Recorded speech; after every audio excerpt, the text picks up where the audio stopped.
Hey guys, good morning. Every day that we wake up is a reminder of God's amazing mercy, His grace, and excited to see what His Word has to share to us today. We've been in the book of Philippians, and we know that Paul has been living a life that has really honored the Lord, and he's getting to the end of it. And as he's writing one of his final letters to the church of Philippi, in this case, we see that one of the overwhelming words to describe his state of mind and even his hope and heart for the people is joy. That he would hope that people has joy, and then in the same respect, he uses this to describe himself. So as we've been through and up to this point in chapter 1, we discovered yesterday that Jesus has done a special work in Paul. And Paul is been able to make a statement that says, for me to live is Christ and to die is gain. But then he goes on and he says, nevertheless, I'm here. I'm here because I want to be able to still minister to you.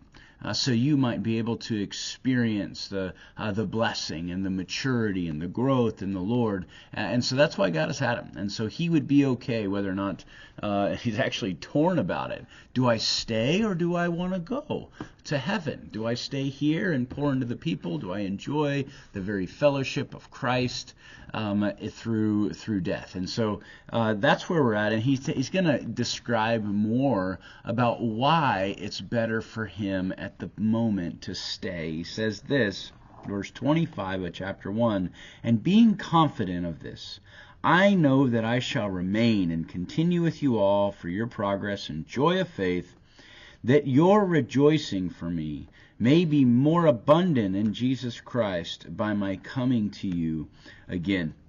I see Paul's hope is that he would have a chance to go see them once again, right? And unfortunately, that reality didn't happen. But he knew that there would be great sense of joy and rejoicing. And, this joy that we get to experience in our own hearts because of our faith with Christ actually can have a great outflow because the joy we have with other believers. This is the reason what kept Paul going, is it wasn't anything that the world had to offer with the exception of the people of God. The relationships that he developed, the love for one another that he had experienced, and he knew that he was there to help them progress, right? So that he might be able to see the joy that he's experienced in his faith, in their faith. That there might be a moment in time to be able to see someone face to face, and you know what this is like when perhaps you've been you've had family members that you haven't seen forever, and even though you might talk on the phone or perhaps write an email or a text message, you wait for that moment to see face to face. I love the different opportunities that I've been able to have with pastors to be able to pour into them or have them pour into me, but it's always unfortunately over a Zoom call or a phone call of some sort. You know what? And that just doesn't do it, right? You can't wait. There's this kind of longing to be able to just be there together, to give a hug, to put your arm around someone, to just know that physically you're connected, because your spirits have already been united. And so this is the blessing of the fellowship of the church. You don't get this in the world. You can't find this out there. Right? You might have some sense of this in family relationships, which is always a blessing to come back and see faces and hug on people. But when it comes to just what would have been complete strangers being absolutely united and knitted together by the Spirit of God, you can't wait to just be together. That's what it should look like.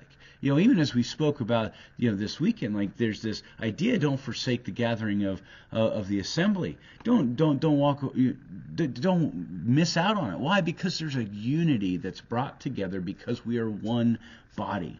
And it should always be like that. And so I challenge you today, right? Make it a priority to spend time and actually enjoy the fellowship of one another. If you have an opportunity today to be physically engaged with someone who is a follower of Christ, love on them, care for them, right? Let it be as though you're Paul in prison and you're seeing them after many years now, and you just want to just give them a huge hug, just love on them.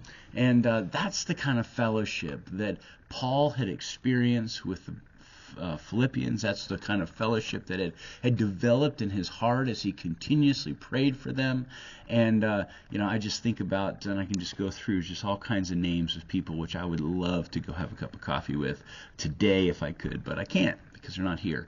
But we do have people like that, and we should be rejoicing in those relationships and making those things a priority. So be encouraged by that. Know that the body of Christ is truly a safe place, a home, a family in which you can grow with and rejoice in. Love you guys, and God bless y'all, and we'll see you tomorrow morning.